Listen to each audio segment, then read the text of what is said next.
علی کی ولایت کے لیے کوئی دوسری چیز داخل نہیں کر سکتی، صرف ایک ہی چیز ہے، نسب کا پاک ہونا، نسل کا پاک ہونا۔ امی جان جس کی نیک ہوگی اور ابا جان ایک ہوں گے، وہی ولایت مولائے کائنات کا جام پیے گا بھی اور پلائے گا بھی، کیونکہ یہ میرا نہیں ہے فرمان، یہ فرمان ان کا ہے کہ جن کی لب پاک کو قرآن پاک فرما رہا ہے کہ وما ينطق عن الهوى ان هو الا وحی یوحی، جو میرے حبیب کے لب سے نکل جاتا ہے وہی قرآن ہو جاتا ہے، وہی وحی ہو جاتا ہے۔ تو سرکار نے فرمایا کہ یا علی یحبک الی طاہر الولادہ و یا علی بغضک الی خبیث الولادہ، یا علی جو آپ سے محبت رکھے گا وہ طاہر الولادہ ہوگا، ماں اور باپ کی پاک نسل سے ہوگا، وہ یا علی بغضک الی خبیث الولادہ، اور جو آپ سے بغض رکھے گا وہ بد نسل ہوگا، ولد الزنا والحیض والنفاس ہوگا۔ فتاوی رضویہ میں احمد رضا خان صاحب نے بھی اس بات کو نوٹ کیا ہے کہ 3 کیٹیگری جس کے اندر میں ہوگا، ولد الزنا والحیض والنفاس، جو پاکیزگی سے دور ہوگا، طہارت سے دور ہوگا، وہ اہل بیت کے مکتب میں اہل بیت کے نام پاک کو، ان کے اسماء مبارک کو اپنے لب پہ بھی نہیں لا سکتا۔ نمازیں لاکھ پڑھ لے، حج لاکھ کر لے، زکاتوں کے بھنڈار لٹا دے، لیکن یہ آپ خوش نصیب ہے کہ آپ کے لب سے ذکر مولا جاری ہے، ذکر سیدہ کائنات جاری ہے، ذکر حسنین کریمین جاری ہے، ائمہ طاہرین جاری ہے، 4 معصومین علیہ السلام کا ذکر جاری ہے۔ اب لوگ ہم سے پوچھتے ہیں کہ بتاؤ یہ غدیر کیسے آئی؟ یہ غدیر تو اہل تشیع حضرات کرتے ہیں، تو آج میں آپ کو بتانا چاہتا ہوں کہ غدیر کہاں سے آئی۔ غدیر ہے کیا؟ غدیر خم غدیر ہے کیا؟ تو خم غدیر جب یا ایھا الرسول بلغ ما انزل الیک من ربک فإن لم تفعل فما بلغت رسالتہ واللہ یعصمک من الناس آیت کا نزول ہوا، تو ہمارے آقا و مولا سیدی مولائی حضور نبی کریم صلی اللہ علیہ وآلہ وسلم 10 ہجری کا زمانہ ہے، سرکار حجۃ الوداع سے فارغ ہو کر بس ابھی مدینہ کی طرف چل رہے ہیں، ہجرت کر رہے ہیں، مقام پر سفر راستے میں ہے کہ رب کائنات نے یہ آیت کا نزول کیا۔ اور اس سے پہلے بھی آیت کا نزول ہوا تھا کہ اے محبوب اپنی جگہ کسی کو مقرر کر دیجئے، فَإِذَا فَرَغْتَ فَانْصَبْ، منصب پر قائم کر دیجئے، پر سرکار نے حالات مصلحت کے تحت، کیونکہ سرکار جانتے ہیں، سب کچھ جانتے ہیں آقا و مولا کہ شر و فساد ہوگا علی کی ولایت پر، اسی لیے تو آیت کہہ رہی کہ آپ نہ فکر کریں، واللہ یعصمک من الناس، اللہ آپ کو شر سے بچائے گا۔ تو سرکار نے وہی قیام کیا جو مکہ اور مدینہ کے درمیان مڈل پوائنٹ پر ایک جگہ تھی جس کو خم غدیر کہتے ہیں۔ اور خم غدیر کیوں کہتے ہیں؟ کہ خم ایک تالاب کا نام ہے اور علاقہ جو تھا، میدان جو تھا وہ ہے غدیر۔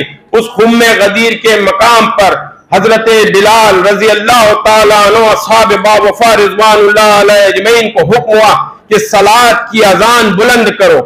اذان صلاۃ بلند ہوئی، جو صحابہ اکرام آگے جا چکے تھے ان کو پیچھے بلایا گیا، جو پیچھے رہ گئے تھے ان کا انتظار کیا گیا۔ جب نبی کریم صلی اللہ علیہ وسلم نے مشاہدہ کیا کہ تمام صحابہ کا مجمع موجود ہو چکا، تو اب اس میدان میں سب کو روکا گیا، اور روکنے کے بعد میں ایک منبر کا نصب کیا گیا۔ وہ منبر کسی پتھر سے نہیں بنایا گیا، کسی ماربل سے نہیں بنایا گیا، کسی گرینائٹ سے نہیں بنایا گیا۔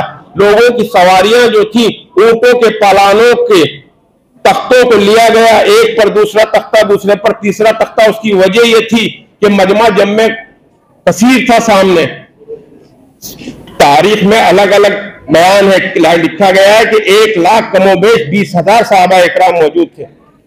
سرکار نے اونٹ کے پلانوں کا منبر بنایا، سرکار منبر پر جلوہ افروز ہوئے، اور جلوہ افروز ہونے کے بعد آپ نے حکم دیا ان علی ابن ابی طالب، علی کو بلایا جائے۔ اپنے داہنے پہلو میں سرکار نے مولا کائنات علی علیہ السلام کو کھڑا کیا، اور کھڑا کرنے کے بعد میں اپنا رخ انور صحابہ اکرام رضوان اللہ علیہ اجمعین کی طرف ہے، اور سرکار ارشاد فرماتے ہیں الست اولی بالمؤمنین من انفسہم۔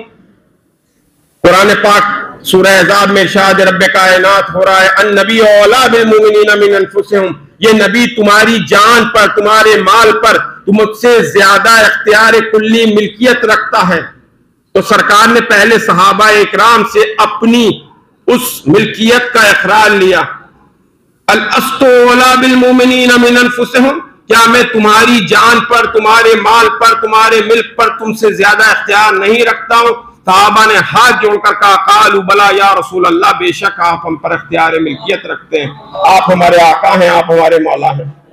وہ اقرار جب لے لیا اس کے بعد سرکار نے فرمایا دیکھو ان قریب میرے رب کا پیغام آ چکا ہے اور میں اس دنیا فانی سے پردہ کرنے والا ہوں۔ آج لوگ غدیر پر پردہ ڈالتے ہیں کہ غدیر میں مولا کے معنی کچھ اور ہیں، پیغام پہنچانے کی وجہ کچھ اور تھی۔ ارے اصل وجہ یہ تھی کہ سرکار کیا پہنچانا چاہتے ہیں، پہلے پوری غدیر کا مطالعہ، اہل سنت والجماعت کی مستند تاریخ، تفاسیر اور تمام کتب کی روشنی میں آپ ملاحظہ فرمائیں کہ سرکار کیا چاہتے ہیں۔ سرکار فرما رہے ہیں دیکھو میں دنیا سے ان قریب پردہ کرنے والا ہوں، اور ایسا نہ ہو کہ میرے بعد تم گمراہ ہو جاؤ، تم صراط المستقیم سے بھٹک جاؤ۔ میں تمہارے لیے دو چیزیں جو ہما وزن ہیں، جو برابر کی ہیں، وہ چھوڑے جا رہا ہوں۔ انی ترکت فیکم الثقلین کتاب اللہ و عترۃ اہل بیتی، ایک قرآن ہے، ایک میرے اہل بیت ہے، میری عطرت ہے۔ نہ قرآن اہل بیت سے جدا ہے، نہ اہل بیت قرآن سے جدا ہے، یہ دونوں یکجا ہیں۔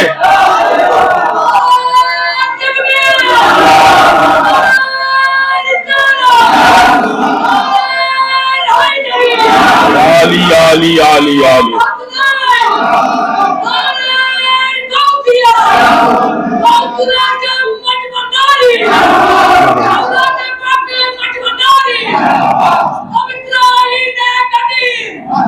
مرحبا۔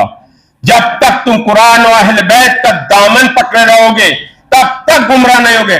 ارے بھائی میرا ایک سوال ہے کہ ابھی میں مخاطب ہوں، میرے سامنے مجمع موجود ہے، تو یہ تو غور کرو عقل کے اندھوں کہ جب سرکار حکم دے رہے ہیں تو مخاطب کس سے ہے؟